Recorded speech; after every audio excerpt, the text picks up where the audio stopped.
All right, here's a quick update video. It's now been 5 years since installing the Zipline, so now we're 2020. Everyone's been asking several questions, so I thought I'd cover them today. First of all, what type of rope do you use for the Zipline tow rope? It is a copolymer rope. It's 3-strand copolymer. Focus. There you go, 3 strands.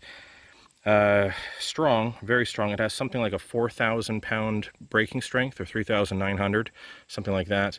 And because it's a copolymer and not nylon or polypropylene, it's a blend of several different plastics. It doesn't fray as much, or at least that's the claim. I'll let you know. I mean, the other one did fray after a while, but probably about 4 or 5 years. That's why I've replaced it. I bought a big thing of 1,200 feet. I only used about 660 feet to string this up. And then how you join it is you braid it. You braid it together. So it's kind of hard to tell here.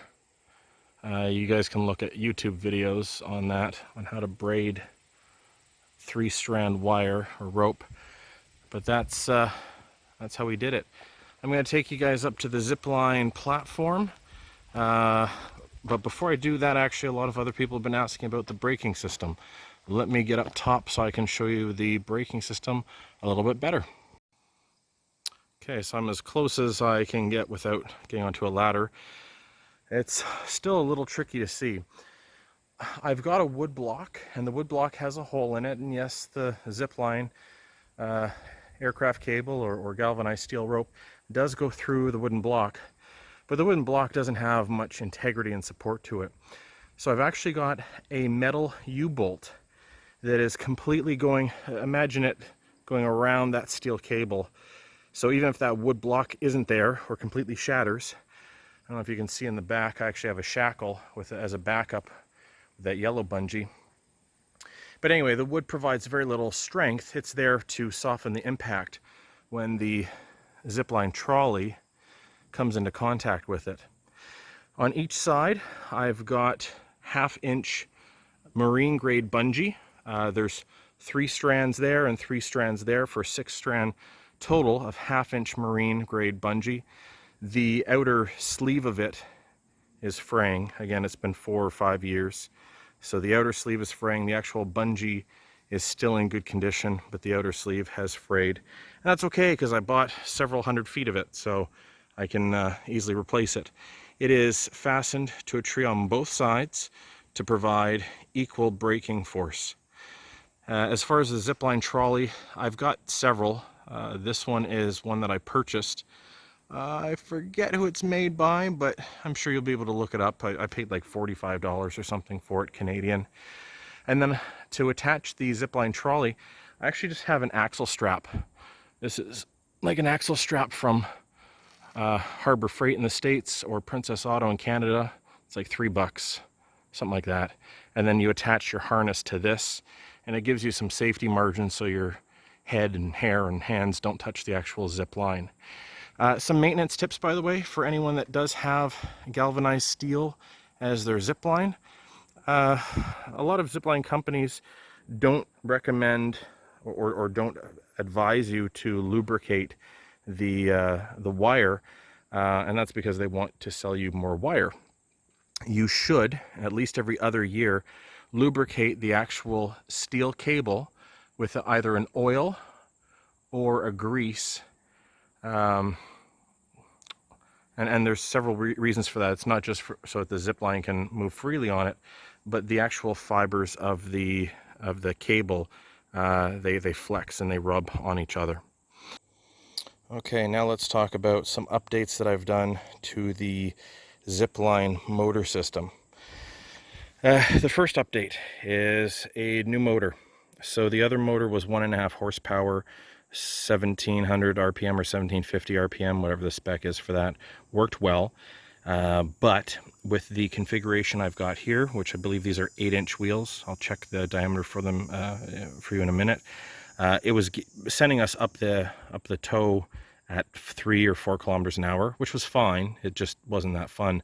I've since replaced it with a air compressor motor, and this thing is 1.75 horsepower and like 3,500 RPM or whatever the exact specs are. I think it's 3,500 RPM, and that just sends you flying up at 8 or 9 kilometers an hour, which means the journey up is just as fun as the journey down.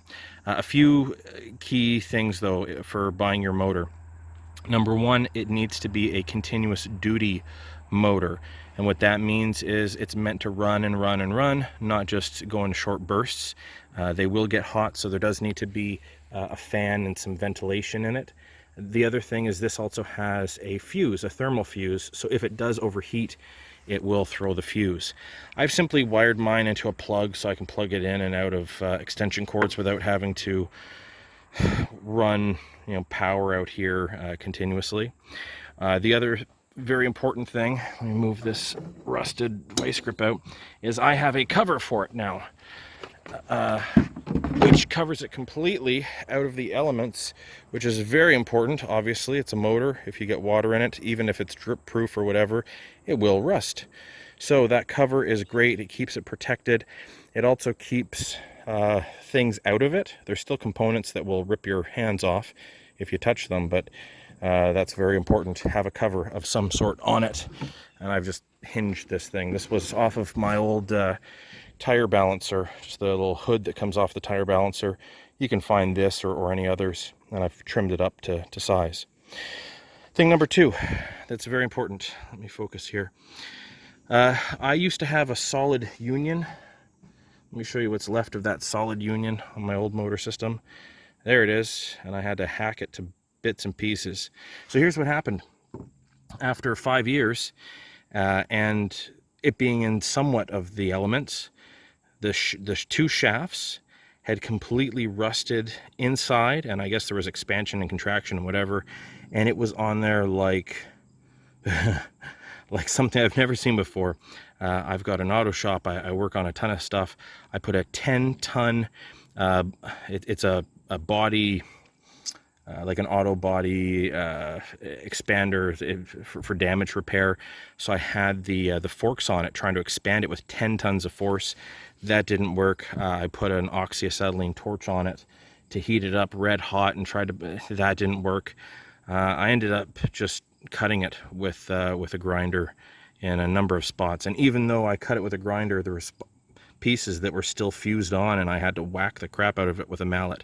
So, a few things that I've done. First of all, anti-seize on everything, hence the gray shine all over the place.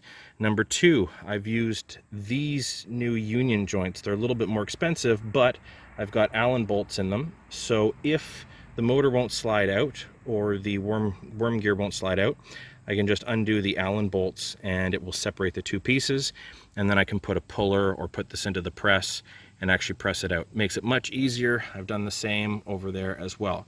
That's the first thing. This is still a 1-to-30 worm drive. Works great. It's in great shape. The actual mount that I made for it is still in great shape. But you'll notice there's a new wood addition. And you can assume what this is for. So I was having problems before with I mean, when you get on it and you're holding this tow rope, you can really pull the tow rope to the side and really flex it. And what was happening was it was actually coming off of the tire a few times, even though I've got some alignment guides down there. It was coming off of the tire. Come around to the back here. So it was completely coming off of the tire, and it was just, you'll see my alignment guide right there. That's that metal bit there. That's my alignment guide. So the rope wouldn't pass the alignment guide, but it would definitely rub on this. P.S. my tires they're a 6-inch tire. Or 13, sorry, I can't see it to the side. I can't actually see my camera right now, so you guys will be able to see and read that. And that's just a pillow block bearing.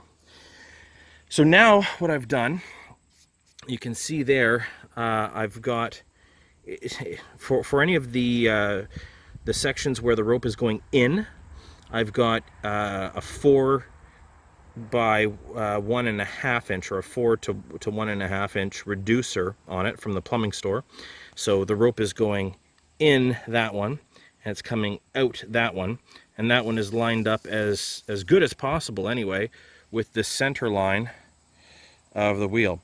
And what that means is that even if someone is yanking on the tow rope to the side or any which way, it doesn't matter, because as soon as it comes here, it all gets straightened out and put into alignment. It might not look straight right now to you on camera, but it's straight.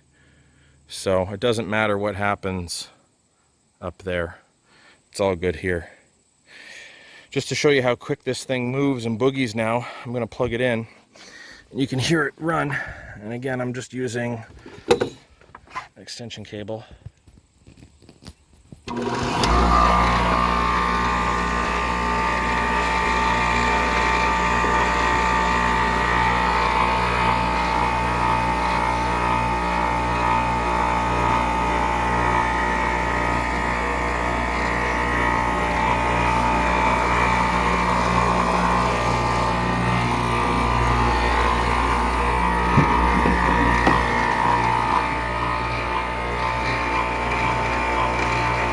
What we'll actually do, I'll wait for one of my joints to come by. Here comes a few joints. Just take a look at how fast they go. I mean, that sends you right up the hill. We'll take a ride on this in a moment, but that's some of the new updates for 2020. All right, so I've got the Zipline. That's a trolley. Man, that steel rope is really rusted. I'm clipped in. That's all clipped in good. Got this little hook that I use. Just gonna hook that on there. And we're gonna climb down this a little bit.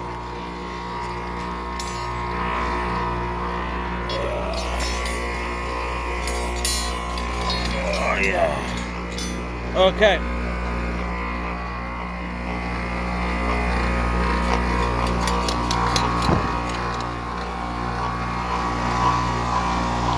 All right.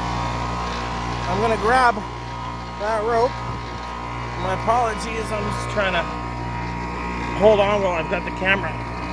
Ugh.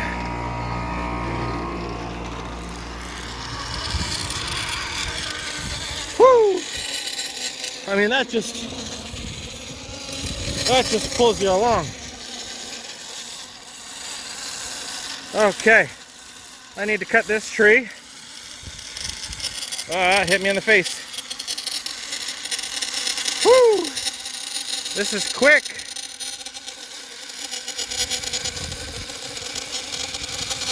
Oh yeah. Quick ride up. A new motor. All right, I'm not gonna take it all the way to the top because I don't feel like it. Holy crap. All right, bye guys. Woo!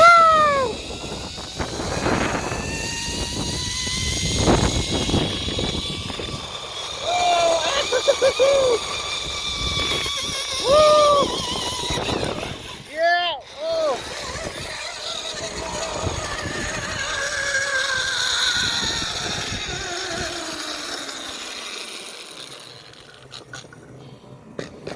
All right. We'll see you guys later. Bye.